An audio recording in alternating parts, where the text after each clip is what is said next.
Ladies and gentlemen, today we are going to indulge in some buffet of nonsense. A buffet of nonsense. We are going to have this plethora of nonsense that's going to get thrown to us. You all are going to find it very hilarious, somewhat in the sense of a stand-up comedy show. It's crazy. It's crazy. The nonsense that Todd Boehly has sprouted literally a few hours ago. We're going to decipher. We're going to go through all of it. Do not go anywhere.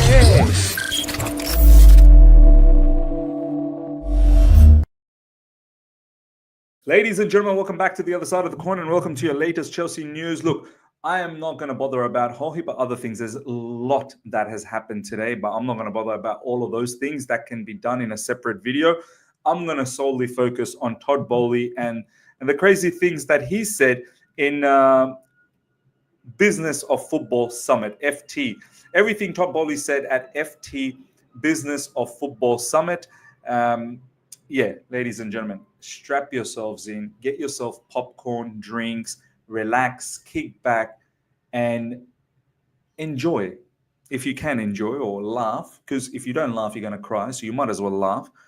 Just laugh at all the crazy, mad stuff that Todd Boehly has said. So let's go through this, ladies and gentlemen, right? We're not going to bore you guys with some initial talks that GameSport has delivered. This is coming from Ben Jacobs. I believe Ben Jacobs, as you can see, written by Ben Jacobs and Daniel Feliciano. Oh my God, Daniel Feliciano. Who's this? Is this Feliciano from from Clear Lake? So anyway, we're not going to bore you guys with the first few things. We're going to go to the headlines straight away. Todd Boehly on Chelsea fan criticism. Let's look through what he had to say, and then we'll give you my opinion on it. And just like always, I want to see what you guys have to say in the comment section on each and every single one of these topics. Todd Boehly on Chelsea fan criticism. I just think it is a par for the course. I just think it is par for the course. The sooner you learn you are not going to keep all the people happy all the time, the freedom shows up. We are just trying to execute a plan and recognize things aren't linear, and we are trending in the right direction. Wow. The trend is moving in the right direction, and that's the thing that really matters. In June, it will be 3 years in charge. That's not a lot of time, especially when you get to 50, 60, or 70 years old in life. It's a whirlwind of activity and steep learning curve, but I think that's also a good thing. Where do I even start here? Maybe we start things off here.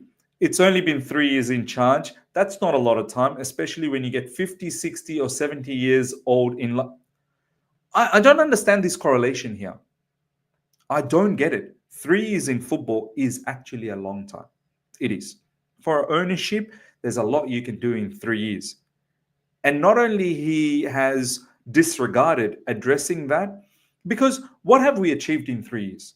What have we actually achieved? If we were to sit down with Todd Boehly and Baghdad Iqbali, Clear Lake, Eldridge, because all the other investors are just Mickey Mouse investors, if we were to sit down and ask them, what have you achieved?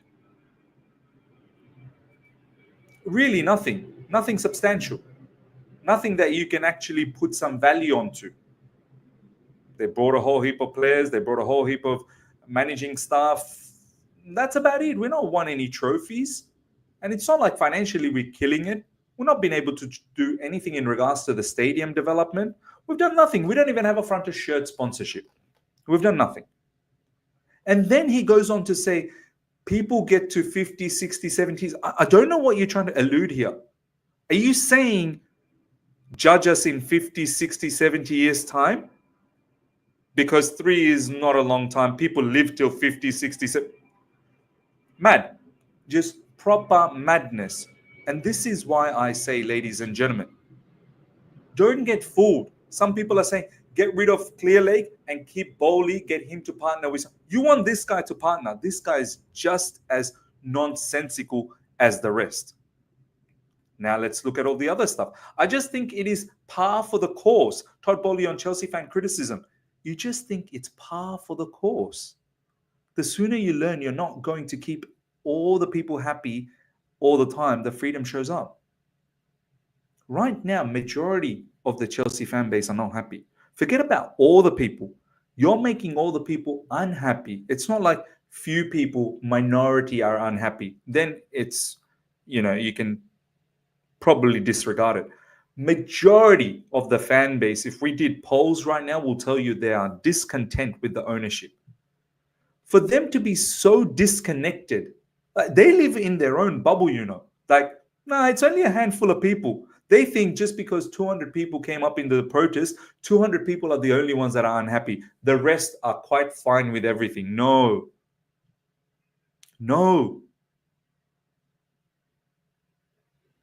The freedom shows up. What? They're talking like they're the ones that are getting tortured. They're talking like we have kept them in some sort of captivity. They're talking about freedom. We are the ones who need to be talking about freedom. We're just trying to execute a plan and recognize things aren't linear, and we are trending in the right direction. Really? Really? These guys are the ones that fully believe that, oh, look at, after so many games, we're still fourth. No, we're not even fourth yet at the moment. We're fifth.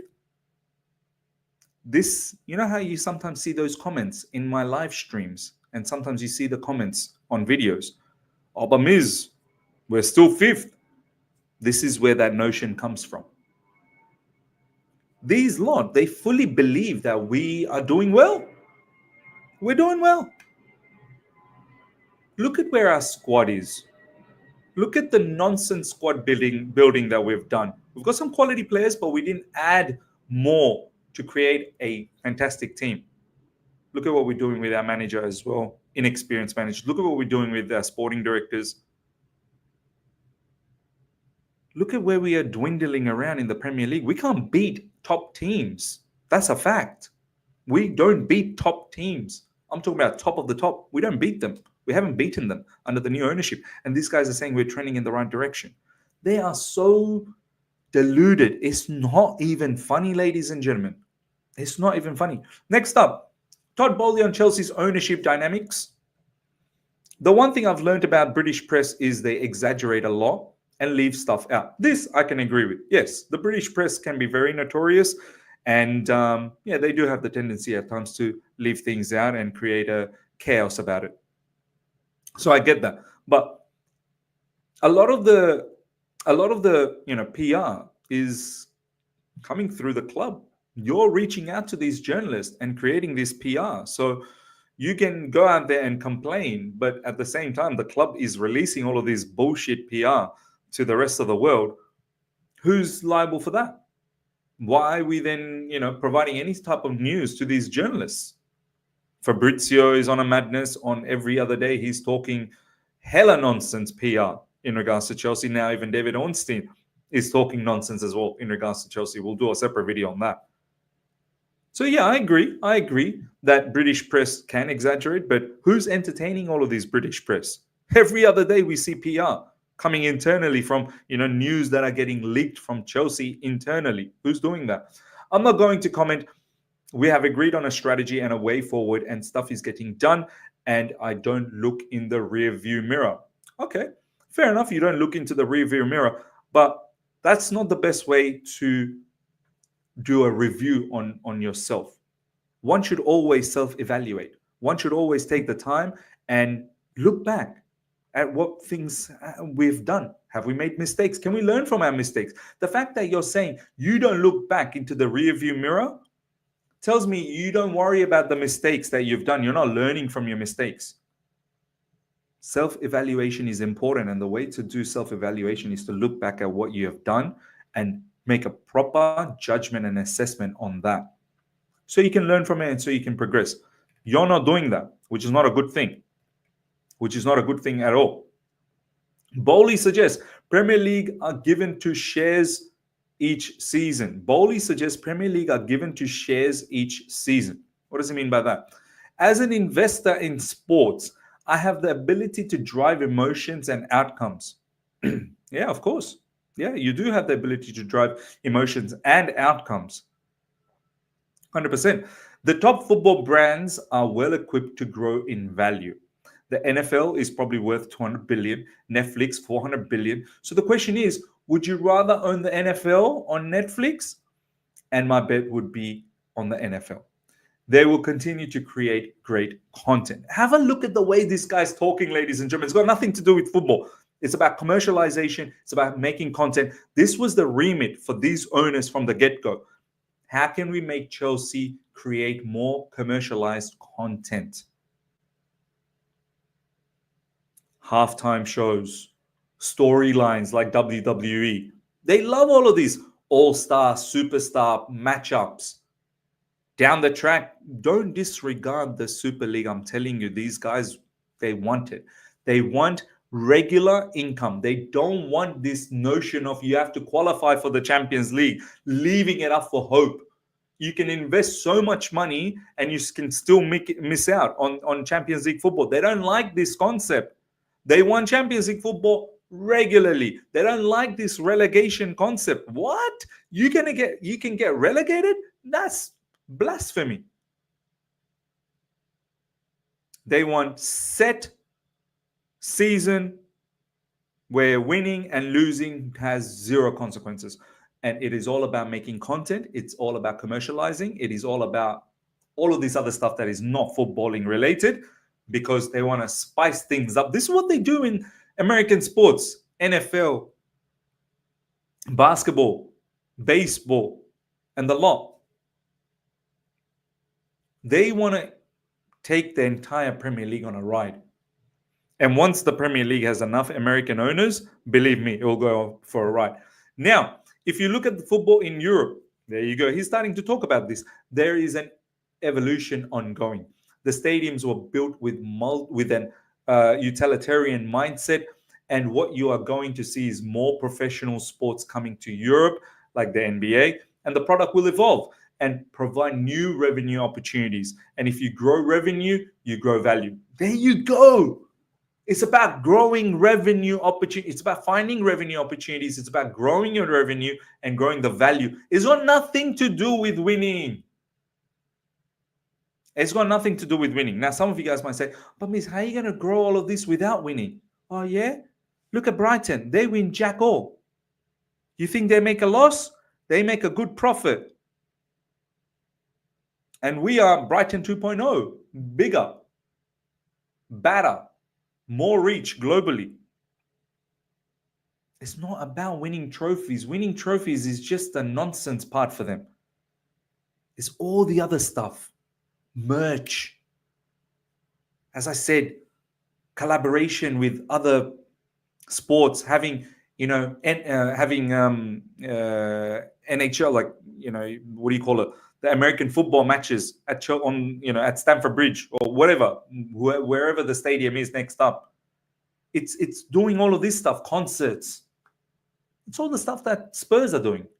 It's doing all of that. Maybe able to take some Premier League games to America down the track. Collaboration, finding revenue opportunities, growing the value of the football club. Believe me. We're in for an unbelievable ride. Forget about winning anything. Honestly, forget about winning trophies. It's gone. It's out. There is a bit of an unorganized landscape in European football, which reminds me of the retail sports network market in America. There is a handful of things that need to be sorted. One of the challenges is relegation in football. Oh my God. Just hear what this guy's about to say about relegation, and you guys are going to flip out. It's hard to price. One of the challenges is relegation in football. It's hard to price. He ain't thinking about what a mess it's going to be if a club gets relegated and how the fans are going to feel. He's talking about it's hard to price. If everyone was equal, you'd have a 15% chance of relegation. But everyone isn't equal. So you have to work out how best to address that valuation challenge. So he's saying that every club should be valued in a different way because not every club has the same percentages of winning and getting relegated. So you should be valuing the clubs differently. And how you come to that valuation, it's a challenge. That's what he's saying.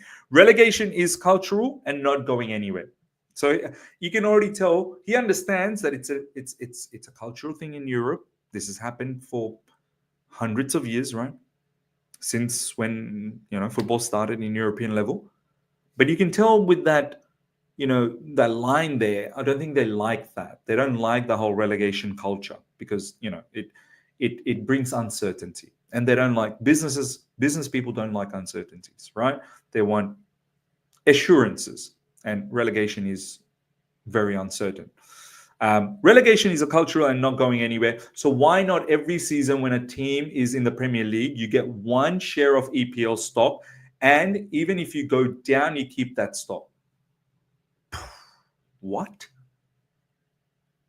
Sorry, what? So why not every season when a team is in the Premier League, you get one share of EPL stock, and even when you go down, you keep that stock? What's he trying to say? What's he saying here? That even if you do get relegated, but you've been in the Premier League for, let's say, I don't know, 20 years in a row, you have 20 years of, shares, 20, shares of EPL, that you should still be able to be in the Premier League or have some form of income still coming from the Premier League. Is that what you're saying? Even if you do get relegated, but the fact that you've been in the Premier League for so long, you have accumulated enough stock, enough shares, you should still be able to earn income off that. Ultimately, it's all about income. Ultimately, it's all about income. Look at the mad stuff this guy's saying. It's all business. It's all commercialization. It's all about contingency plan. It's all about if there is a disaster. Soon he's going to say, if you don't make it to Champions League, can we get Champions League's, shares? Is there a way to get Champions League shares? Because we were in the Champions League for so long. Can we still earn revenue through that? You might as well just say that. Todd Boehly on most misunderstood part of Chelsea project. The most misunderstood thing is we are thinking about measuring success in years. You have to think both short and long term. Really? Both short and long term. Are you sure you're thinking about short term? Because you're buying kids left, right, and center. It doesn't seem like anything that you're doing is for short term. Everything that you're trying to do is for long term. And the long term is no good if there's no short term planning. Simple as that. Measuring success in years. How many more years do you want? You've been here for 3 years. How many more years do you want? You've done jack all, nada. We are focused on the combination of both those things and seeking the best way to execute. It is a balancing act. Sure, it's a balancing act. We all know that, but you are not balancing nothing. You're lopsided. You're extreme. You're an extremist. You're not balancing anything. Balance would be you bring in some top high quality experienced players, leaders, along with your young players, and you build all of that together. That's balance. Right now, you're not balancing nothing. Strikers are hard to find. You don't go into the grocery store and say, I'm going to get a striker. It's an amazing skill set. You have to have the right mentality. What? More nonsense. More nonsense. Strikers are hard to find. You don't go into the grocery store and say, I'm going to get a striker. Why is that? It's an amazing skill set and you have to have the right mentality. Of course you have to have the right mentality, but you're telling me strikers are hard to find.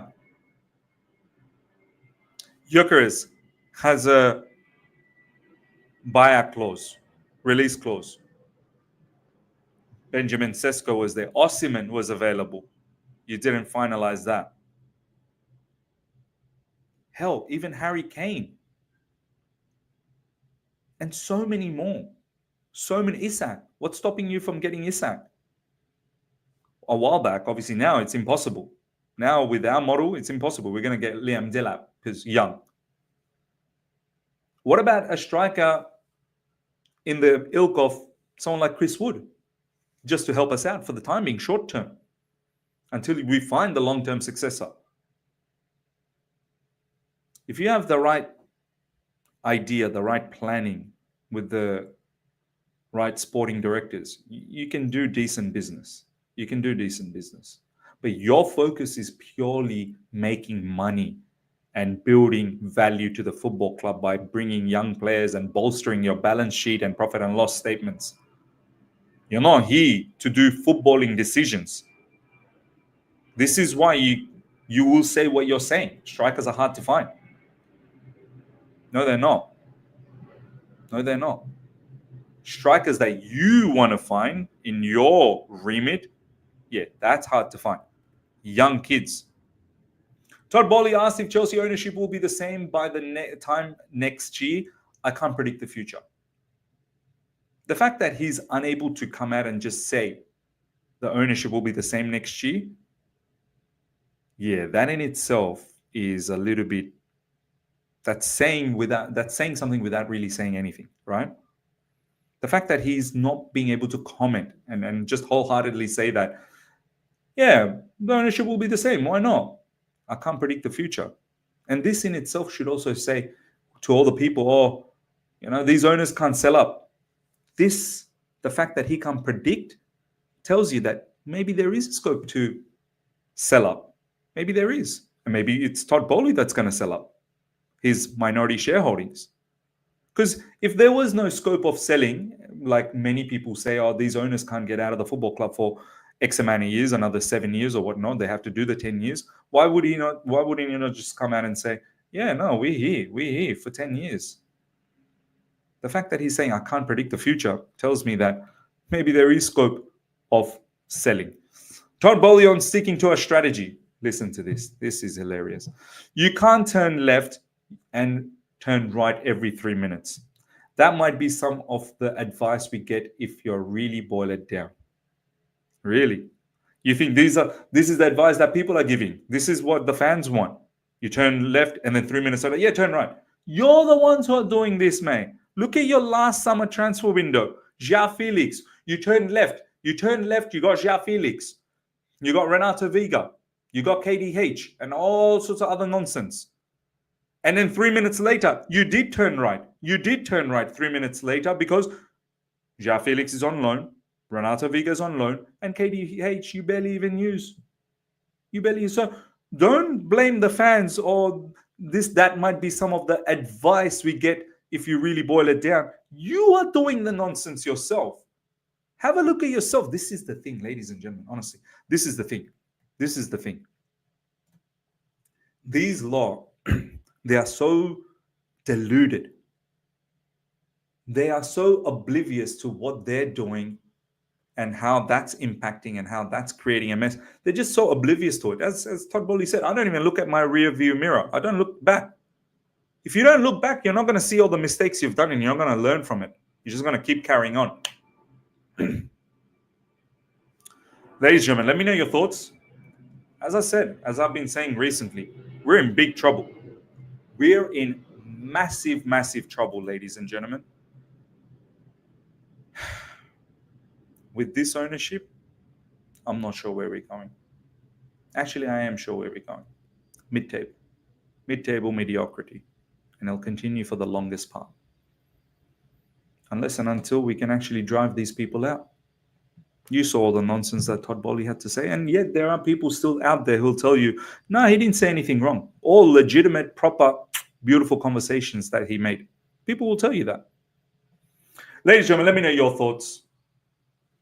It's dark. It's absolutely dark. Let me know your thoughts in the comment section. Smash the like button if you're here for the first time. Subscribe, hit the bell notification to stay in touch with all my content. Until next time, take care. See ya. Goodbye.